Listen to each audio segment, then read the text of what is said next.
Labas vakaras, mėly lažybų ir lengvų pinigų mylėtojai. Po ilgesnės pertraukos su jumis sveikinasi Vicente. Šiuo metu tiesioginio darbo mažai. Jaunimo čempionatai neprasidėję, krepšinis futbolas pasibaigęs, tai daugiau laisvo laiko, daugiau vėl bus galima grįžti prie video ir vėl vis daugiau tapsiu galvos skausmu įvairaus plauko veikėjams, kurie prisistato lažybų ekspertais.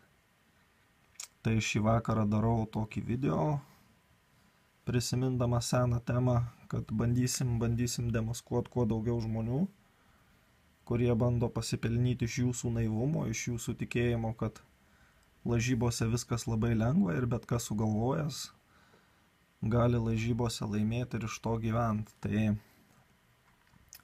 šiandieną turim štai tokį puslapį Bet Oras. Nežinau, kaip čia kirčiuot net reikėtų. Bet Oras ar Bet Oras, na, simboliška gal, kad toks pavadinimas yra Bet ir Oras. Tai galima pagalvoti, kad statymas ant oro. Na, palikim pavadinimą pavadinimu ir panagrinėkim šį puslapį, ką jisai siūlo, ką skelbėsi. Tai štai pirma reklama pati reikia, kad patarimai vedantys į geresnius rezultatus. Paėjus puslapio apačioje filosofija mūsų, taip vadinama mūsų, vėl ir galim pradėti iš karto nuo to, kad čia kaip ir visi tokio pobūdžio puslapiai, ekspertai, prognozuotojai, jie save įvardina labai gražiai, kad mažiau išmanantiems žmonėms pirmą kartą skaitant visą tai būtų kuo geresnis įspūdis, tai mes aukščiausius tikslus savo kelianti sporto konsultantų komanda. Vėl čia žiūrovas, skaitytojas, puslapio lankytojas turi suprast, kad čia už viso šito puslapio nesėdi koks nors šiek tiek kompiuteriuose susigaudantis 16-metis, kuris sugebėjo susikurti puslapį, o suprask, kad čia yra rimtų analitikų ir sporto konsultantų komanda, kuri dar savo kelia aukščiausius tikslus. Ir štai jau jie 3 metai sporto prognozėse, nepaprastai gausiai išmokė pamokų, 100 valandų praleidę analizuojant varžybas ir darė viską, kad tik sportas taptų pajamas generuojančią veiklą. Jų tikslas remiantis ilgalaikiu darbu ir patirtimi, padėti kiekvienam sporto varžybas paversti pajamas generuojančią veiklą. Na, tradicinis aprašymas, kad ant tokio aprašymo be abejo gali užkibti tik tais lažybose nesigaudantys ir visai neseniai esantys žmonės arba bandantys į jas ateiti. Tai ypač tiem žmonėm, kurie tik tai bando ateiti, tokie puslapiai yra labai pavojingi, nes jie labai greit sugundo. Pastarosiom dienom, savaitėm man nemažai teko bendrauti su įvairiais žmonėm, jaunais žmonėm ir vyresniais. Ir mano didžiam nustebimui daugelis iš jų, su kuriais aš bendrauju paskutiniu metu, daugelis iš jų yra pirkę statymus, neturėdami didelių bankų, neturėdami didelių pinigų, vos ne paskutinius pinigus atiduodami įvairiems ekspertams ir statydami nedidelės sumas ten svajoja prisiskaitę tokių skaičių kaip čia, svajoja laimėti pinigų. Aišku, vėliau seka nusivylimas. Tai štai žiūrėkim, ką Bet Oras rodo toliau apie save. Manome, jau geriausiai save galime pristatyti ne kuo kitu, kaip tik skaičiais. Na ir suprask, čia jų skaičiai dabar laimėti statymai, vidutinis koeficientas, kiek vidutiniškai per mėnesį statymų ir kiek gražos jie padaro. Tai čia yra labai gražus visi skaičiukai pavaizduoti, tačiau paspaudę ant grafo statistiką, žiūrėkit, čia yra labai svarbus momentas, ką mes matom paspaudę ant grafo statistiką. Mes matom tik tais ant balto paprasto popieriaus lapo sudėta kalendorių, laimėti, nepralaimėti, investicinė grąža, pelnas unitais. Tai mes matom tiesiog ant paprasto balto lapo surašytus skaičius, kurių neįmanoma niekaip patvirtinti, nei patikrinti, nei gali kažkas patvirtinti, kad tie skaičiai yra realūs, kad jie egzistuoja, kad kažkas juos gavo. Tiesiog nežinančiam žmogui pateikti labai gražų skaičiai, bet kadangi tokie žmonės patys lažybose niekada nelaimi, tai jie nelabai suvokia dėdami tuos skaičius, ką daro iš tikrųjų ir kaip daro. Tai ties šitų sustosim šiek tiek ilgiau, tai panagrinėkim skaičius. Štai matom rugsėjis, spalis, lapkritis, gruodis, sausis, kovas, balandis, gegužė. Čia yra 8 mėnesiai, kaip jie sako, jų klientams pateikti rezultatai. Matom, nebuvo nei per 8 mėnesius, nebuvo nei vieno mėnesio, kad atspėjamumas būtų mažesnis nei 64% ir kad grąža nebūtų mažesnė nei 16,7%. Štai unitais irgi visi mėnesiai pliusiniai, viskas gražu, bet toks žmogus, kuris pats nėra lažybose, jis nežino apie lažybas vieno elementaraus dalyko. Lažybos nėra tiesus ir lygus kelias, kuriuo tu visą laiką eini į priekį. Lažybos yra, kaip aš sakau, kalniukai ir nuokalnės. Ir tai yra ne tik laimintiems lošėjams, tai yra visiems. Ir laimintiems, ir pralaimintiems. Visi lažybose išgyvena tam tikrus periodus, gerus ir blogus. Tik tai skirtumas tarp laiminčių ir pralaiminčių yra toks, kad tie žmonės, kurie lažybose sugeba laimėti ilgesniam laikotarpį, jų geri periodai trunka ilgiau negu blogi periodai ir jie todėl laimi. Bet kad lažybos būtų toks tiesus ir lygus kelias, kaip šitoj statistikoje matom, čia yra viskas labai nuosekliai, labai be jokių didesnių pakilimų nuosmukių, stabiliai einama į pliusą, tarsi eitume lygiu ir tiesiu keliu visą laiką. Tai nežinau, 8 mėnesiai jau yra pakankamas laiko tarpas, kad tas lažybininko kelio kalnuotumas pasireikštų.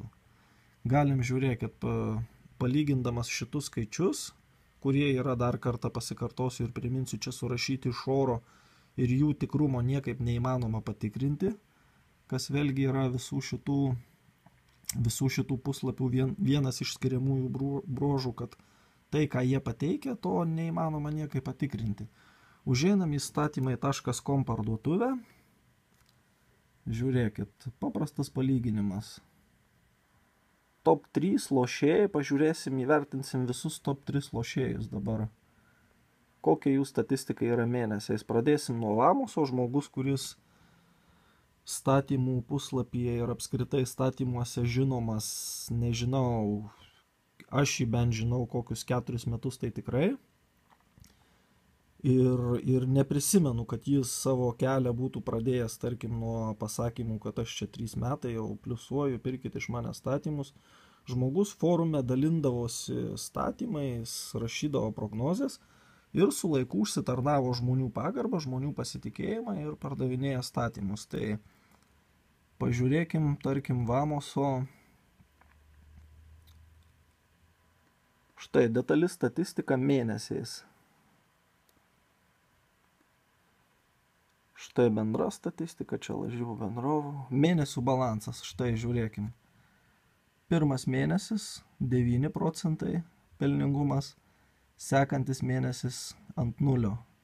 Dar sekantis mėnesis tik 3 nepilni procentai, dar sekantis minuse.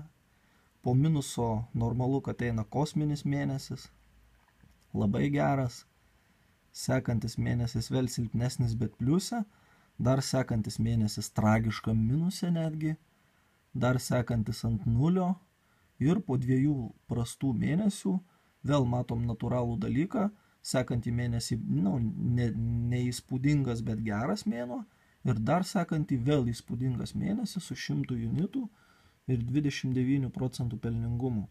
Taigi, kaip matom, amplitudė gali būti net nuo 21% minuso iki 30% pliuso. 50 skaičius amplitudės yra. 50 ir tai yra, ką mes matom per kiek? Per 12 mėnesių, per metus. per metus matom, kaip skirtingais mėnesiais, kad lošėjo kelias, kaip ir sakiau, nėra tik tai lygus ir tiesus. Žmogus yra pliuse, viskas ok, bet tai nėra, kad kiekvieną mėnesį gražus 16 ar 15% pelnas. Tai čia, tarkim, tai čia yra Vamosas. Dabar žiūrim sekantį. Sekantis,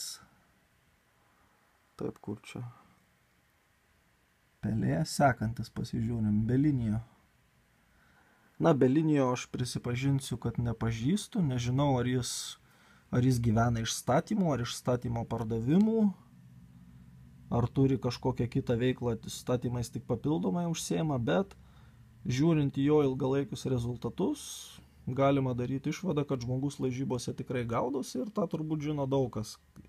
Ne vienam puslapį jisai turi patvirtintą ilgalaikę kelių metų statistiką, ne tik statymuose, bet ir kituose puslapiuose. Tai, na, bet mes apsiribosim šį kartą tik statymuose, irgi pažiūrim Belinijo detalę statistiką mėnesiais. Štai. Matom ilgą prekybą iškart, kad būtų greičiau suskaičiuokim. Net 1, 2, 3, 4, 5 mėnesiai net minuse. 1, 2, 3, 4, 5, 6. Ir 8 mėnesiai pliuse. 13 mėnesių prekyba. Ir matom taip pat vėlgi mano žodžių patvirtinimą, kad lošėjo kelias yra labai vingiuotas, labai kalnuotas, kalnai nuokalnės. Ir kadangi tik tais Belinijo yra sėkmingas lošėjas, tai šiuo atveju matom, kad geri laikotarpiai yra stipresni ir trunka ilgiau negu blogi. Štai matom, 3 buvo labai įspūdingi mėnesiai ir natūralu, kad po tokių mėnesių sekė net 2 minusiniai mėnesiai. Prieš tai irgi matom stipriai minusinis, stipriai pliusinis mėnesis, vėl minusinis, ant nulio mėnesiai. Tai, kaip matom, šita veikla tuo tikrai labai pasižymi, kad nėra pastovaus rezultato, kurį tu galėtum kartoti kiekvieną mėnesį. Vienas mėnesis geresnis, kitas yra blogesnis. Tas pats būtų, jeigu paimtume ilgalaikę statistiką bet kurio pralaiminčio lošėjo. Tai vienais mėnesiais būtų geresni rezultatai, kitais prastesni, tik tais tų prastesnių mėnesių būtų daugiau. Na ir mano tada pasižiūrėkim statistiką ilgalaikę. Prekybą aš kiek atsimenu, irgi užsėmiau, gal kokią 12 mėnesių čia bus mano statistika. 11 mėnesių, štai iš 11 mėnesių 2 mėnesiai minusą matom. Štai 1 mėnesis virš 100 unitų, 2, 3, 4 mėnesiai virš 100 unitų pliuso. Likę mėnesiai 12, 15 ant nulio, čia praktiškai žiūrint į gražą investicinę. 2 minusė, vėl su silpnu pliusu porą mėnesių. Tai irgi nieko nesiskiria nei nuo Vamoso, nei nuo Belinijo, kaip matom, banguoja, 1 mėnesis geras, kitas blogas, 3 ir minusinis gali būti, 4 jau stipriai pliusinis. Ir tai pažiūrėjom dabar 3 žmonių, kurie iš lažybų tikrai laimi ir ne vieną kartą įrodė, kad laimi. Ir visų matom vienodą dalyką, kad nėra stabiliai kiekvieną mėnesį kažkoks tai rezultatas, kuris yra kintantis. Tik tais, kaip minėjau, geras laikas trunka ilgiau negu blogas. O štai ką mes matom, grįžkim prie Betoro. Pas jį to dalyko nėra, kaip tarkim pas mus 3, kuriuos parodžiau. Pas jį yra labai stabilūs, pastovūs, gražūs skaičiukai, kurie, na, nežinau, aš asmeniškai jais netikiu ir nemanau, kad įmanoma tai pasiekti. Kodėl tai nėra įmanoma būtent šitam žmogui, dar grįšim. Tai čia yra pirmas šito puslapio požymis, nežinantis, kad lažybose iš tikrųjų nėra tiesaus kelio, kaip jisai čia parodęs tuose savo skaičiukuose. O yra geresni laikotarpiai ir blogesni laikotarpiai. Tai kas planuoja atidaryti naują puslapį, tai manau jau atsižvelgs į šitą mano pastabą ir tokių klaidų daugiau nekartos. Tai toliau žiūrėkim, Betoras sugalvojo uždarbis.lt pasireklamuoti forume.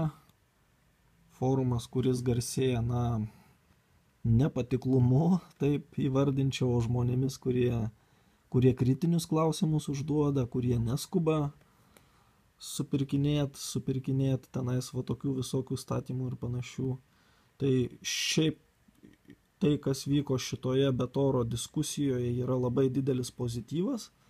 Man labai patiko, nes netgi šitą video aš taip jaučiuosi, kad vos nebereikalo darau, nes tai, ką žmonės ir vartotojai Betorui kokius klausimus uždavė, aš visus tos pačius klausimus būčiau uždavęs ir video. Tai galima sakyti, šitą video jie man palengvina, nes tie klausimai, kuriuos aš būčiau turėjęs užduoti, jie jau yra užduoti žmonių. Tai štai Betoro pirmas postas tas pats kaip ir yra puslapį, jie čia giriasi nerealiais rezultatais, jog štai per paskutinius 10 mėnesių aktyvaus darbo su klientais pasiekti geri rezultatai. Statymų skaičius, laimėjimų procentas ir pelningumas. Tai pirmas postas, bet vėlgi nieko nei patikrint, nei įrodyti jie negali, iš kur tie klientai atsirado, nes tarkim Betoras kalba apie tai, jog 3 metus jie yra lažybose, jie čia profesionaliai viską daro, nekalba, kas buvo prieš tuos 3 metus, ar jis pralošinėjo, ar nepralošinėjo, ar atėjo į lažybas ir iškart gurų tapo ir iškart viską mokėjo, žinojo,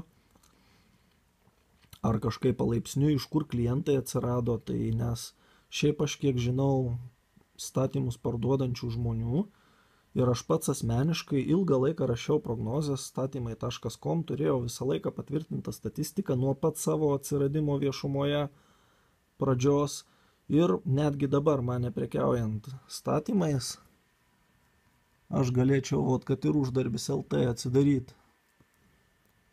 atsidaryti jau aš kurį laiką neprekiauju statymais. Štai kaip matom, kokios temos, ką žmonės man rašo privačiai.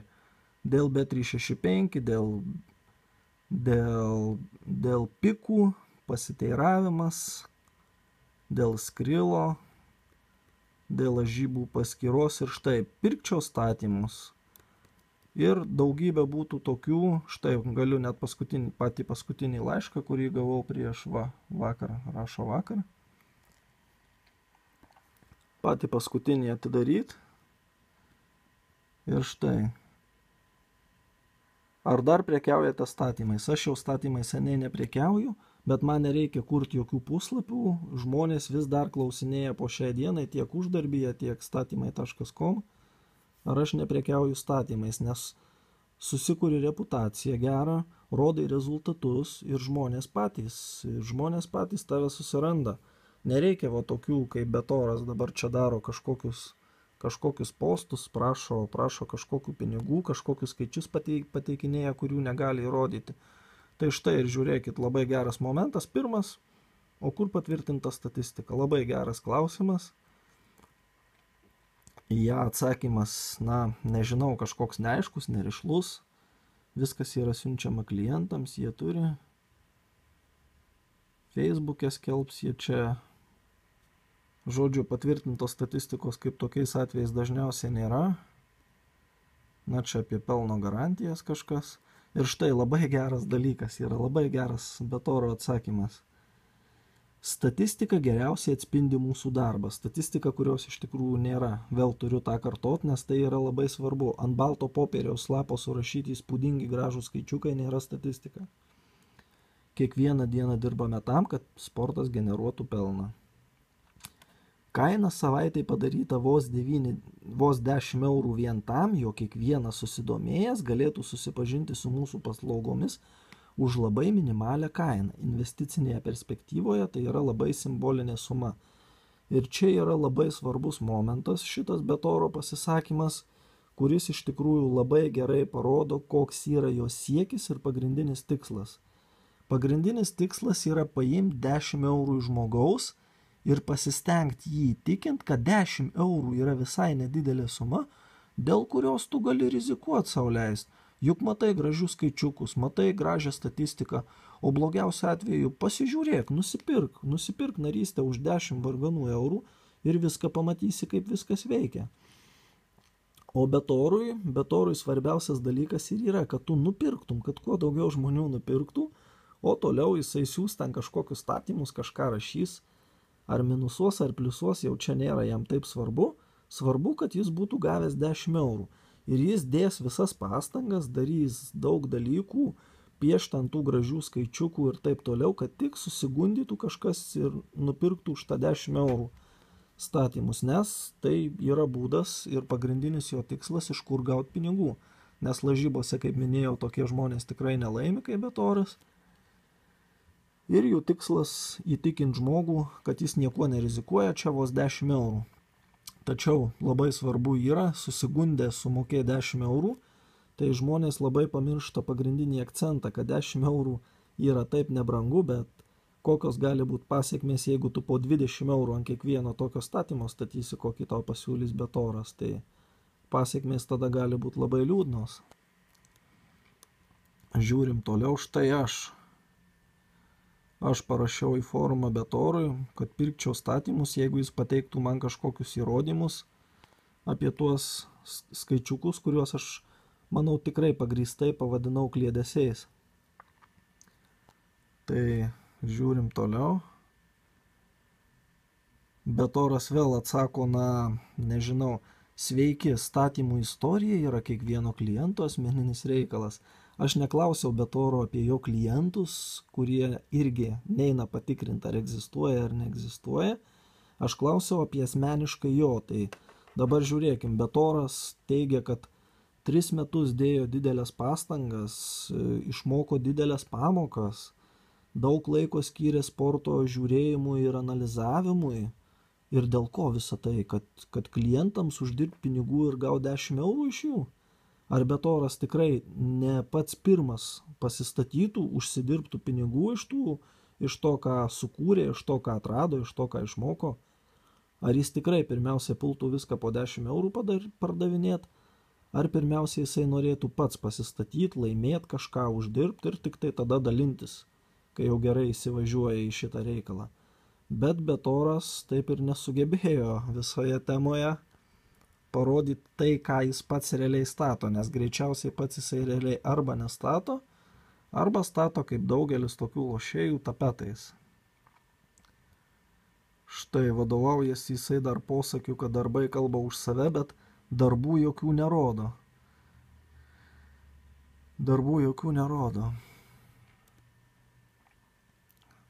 Štai, tai aš dar kartą pakartoju klausimą, tai reikia suprasti, kad patys nestatot. Ir šitas klausimas buvo praignoruotas. Štai dar vienas klausimas, kaip ją sekti, jeigu nėra oficialios statistikos. Štai, čia nelabai įdomi diskusija. Štai vienas forumo dalyvis labai gerai pastebėjo ir suprato tai, ką aš kalbėjau ankstesniuose video, kad tokiem žmonėm dažnai yra asmenybės susidvejinimas, jie vardan, kai kurie iš tikrųjų galvoja, kad jie yra keliese, kad jie viską gerai moka, vienas sporto šaką, kitas kitą, o kai kuriais atvejais tai nėra asmenybės susidvejinimas, tiesiog tas žmogus apie save kalba daugiskaitą vien dėl to, kuo daugiau žmonių patikėtų, kad čia yra keli profesionalai, kurie viską išmano, negu kad už kompiuterio ekrano slepiasi vienas paauglys, kuris nieko neišmano. Tai šiaip šiuo atveju aš nemanau, kad čia yra paranojinis lošėjas ligonis, kuris jau save kaip kelis asmenius įsivaizduoja. Čia, manau, yra su lošimu mažai susijęs žmogus, kuris tiesiog nori padaryti įspūdį, kad čia dirba keli profesionalai, o ne jis vienas. Na štai toliau komentaras, kuriam nereikia jokių komentarų, niekas čia netiki. Čia irgi labai geras komentaras, man patiko, kad pavėlavo kokius 5 metus su šitų dalykų, bet vis man keista, kažkaip nežinau, gal aš kažko nežinau, jeigu tokie puslapiai kūrėsi, jeigu Facebook'e tokios grupės kūrėsi, tai reikia suprast, kad kažkas užkimba vis dėlto dar ant tokių, bet nei uždarbyje, nei statymai.com tikrai nemanau, kad kažkas jau šiais laikais užkimba ant tokių. Štai tą patį parašė Sikario narys, ką aš ką tik pasakiau, kad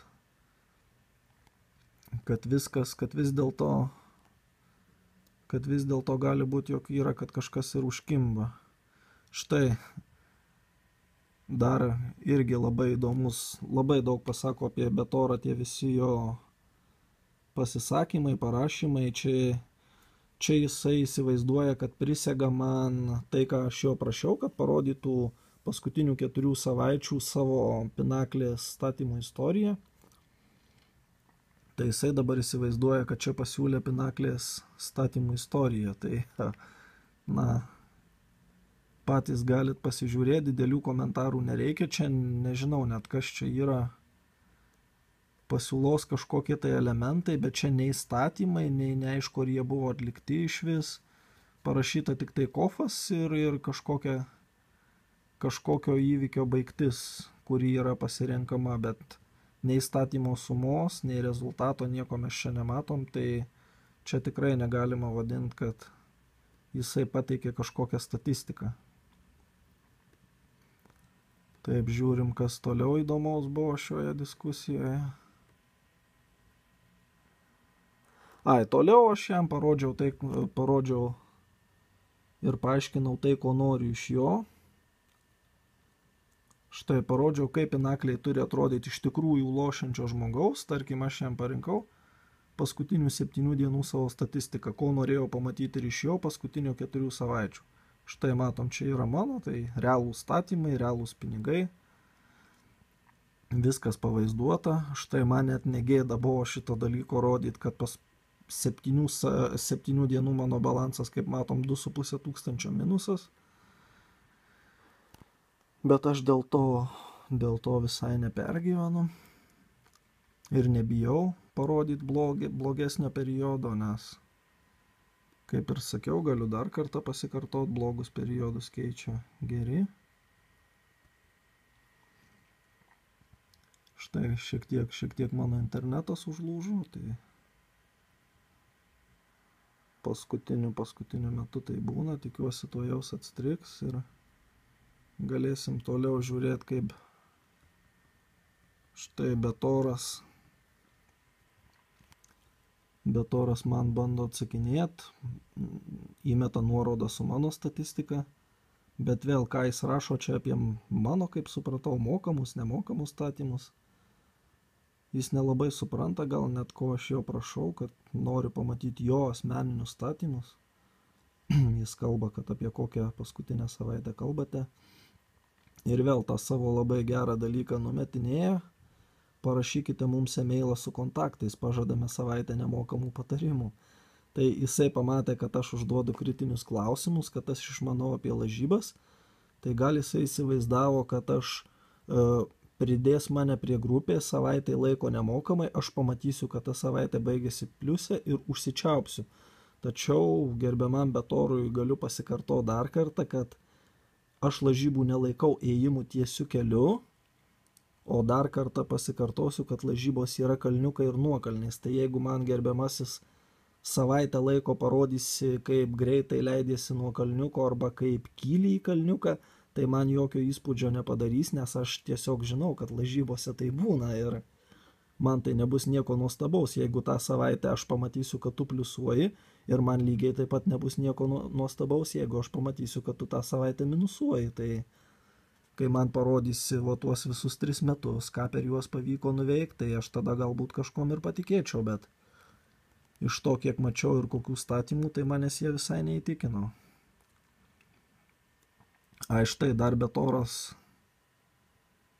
bandė lyg ir įgelt, lyg ir kažką, kad maždaug aš čia kritikuoju gal dėl to, kad ateina žmogus su gražiais skaičiukais ir maždaug gal čia konkurencija kažkokia jaučiu ar kažką ir siūlo pradėti nuo savo daržo. Tai nežinau, ką ir atsakyti. Atsakyti galiu tą patį, ką čia esu parašęs, nes jie su jokiais gražiais skaičiukais neteina. Tai, kas yra surašyta ant balto popieriaus lapo, tai yra tik tai jų fantazijų skaičiukai, kurių realiai niekas nei matė, nei žino, kad tokie skaičiukai egzistavo lažybose. Štai ir vėl geras patarimas, pradėk nuo kito galo. Pusmetį vesk statistiką normaliam puslapį ir tada reiškis, taip, ir tada nereikės sakyti žmonės, duokit po 10 eurų, žmonės tau patys siūlys. Jeigu tu įrodysi ir parodysi, kad lažybose kažką išmanai, pas tave patys ateis žmonės ir tą gali patvirtinti kiekvienas. kiekvienas lažybose laimintis žmogus, aš net niekada nepardavinėjau tų statymų, man žmonės žinutės jau rašydavo, gal parduosi statymus, gal ruošiesi pardavinėti, gal ruošiesi prekiauti. Ir ne po vieną tokią žinutę kiekvieną dieną ateidavo. Bet aišku, kai žmonės negali parodyti jokių rezultatų, tai jie nori bent jau tą 10 eurų pasimti. Tai toliau daug smagių ir tikrai pozityviai nuteikiančių komentarų, niekas netiki, visi kritinius klausimus uždavinėja. Visi kritinius klausimus, mačiau Facebook'e, jog stato tenisą. Tenisas, irgi niekam nepaslaptis, kad yra labai sunkus sportas. Bukmekeriai duoda labai didelius limitus ant teniso, tai yra ne šiaip savo, nes logiškai mąstant, tenisas turėtų būti rizikinga sporto šaka, du žaidėjai gali susitarti vienas su kitu.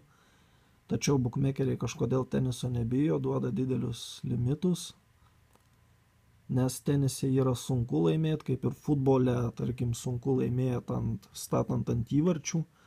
Netgi pagalvojau, ateityje padarysiu tikrai įdomų ir gerą video su visų paaiškinimu, kodėl futbole negalima statyti pergalių ir įvarčių. Bet čia jau kita tema, tai norėjau Facebook'e dar šiek tiek apžvelgti tuos betoro statymus kelis, kurie yra tenai įmesti. Bet dabar matau, jog video labai užsitęsė ir didelės prasmės to daryti nereikia, nes, kaip matom, tikinčių betorų yra labai mažai. Paskelbsim šitą video į Facebooką, ten tikėtina, jog auditorija yra didesnė, platesnė, kuri galėtų patikėti tokiom nesąmonėm, kokios yra parodytos jo puslapį. Tai čia žmonės daugiau mažiau protingi, daugiau mažiau turintys patirties lažybose. Ir štai kas įdomu, 16 valandą paskutinis postas. Betoras, aš manau, nusivylė, nesulaukė jokių žinučių privačių su prašymais ar siūlymais susimokėti 10 eurų. Facebook'e neturi laikų ir, kaip ir daugelio atveju, greičiausiai supratęs, kad pinigų uždirbti nepavyks, bandys ar tai pamiršti šitą reikalą, mest, ar kurti kitą kažkokį projektą, kažkokį kitokį, gal patrauklesnį puslapį, ar Facebook grupę, ar galbūt per grupę bandys daugiau surinkinėti tuos klientus, nors ten irgi, kaip sakiau, laikų nemačiau kol kas.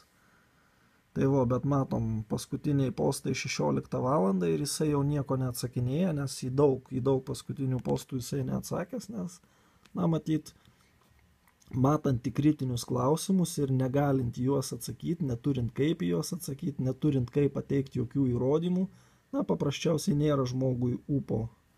Nėra žmogui ūpo, supratus, kad niekas čia juo nepatikės ir niekas neskubės net ir po tų varganų 10 eurų ją mokėti. Tai nesiplėsiu toliau, kad nebūtų labai nuobodu jums žiūrėti, jau 33 minutės čia kalbu, tai labai daug. Tai palinkėsiu visiems sėkmingų lažybų ir, kaip ir sakiau, nepamiršt kritinio mąstymo. Lažybose, kaip sako Betoras, nėra tokio dalyko, kad štai išmokom visas pamokas 3 metus čia, dabar jau viską žinom, pliusuojam ir pirkit iš mūsų statymus. Tai lažybose žmonės, kurie lažinasi ir kurie nori laimėti, turi mokintis kiekvieną dieną ir nėra tokio dalyko, kaip viską išmokau. Ką aš moku šiandien, rytoj jau gali neveikti. Ką mokėsiu rytoj, kitą dieną vėl gali neveikti. Lažybos yra kiekviena diena mokinamės iš naujo, loždami, lažindamiesi. Ir neįmanoma visko išmokti, nes viskas visą laiką keičiasi. Tai palinkėsiu jums suprast šitą dalyką, kad lažybos yra besikeičiantis dalykas, kad lažybos yra, turim susitaikyti su tuo, kad banguotas dalykas yra, galim pakelti didelės pinigų sumas, bet jeigu neteisingai viską darysim, jas galim ir nuleisti paskui.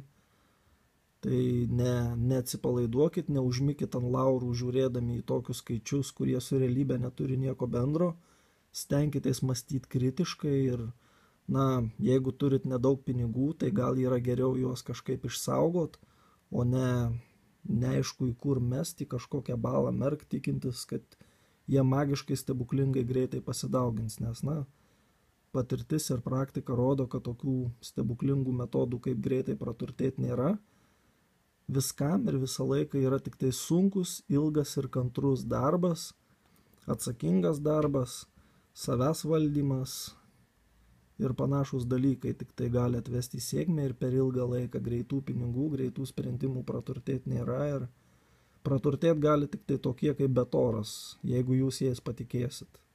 Tai linkiu neapsigauti, nepatikėti ir iki kitų susitikimų.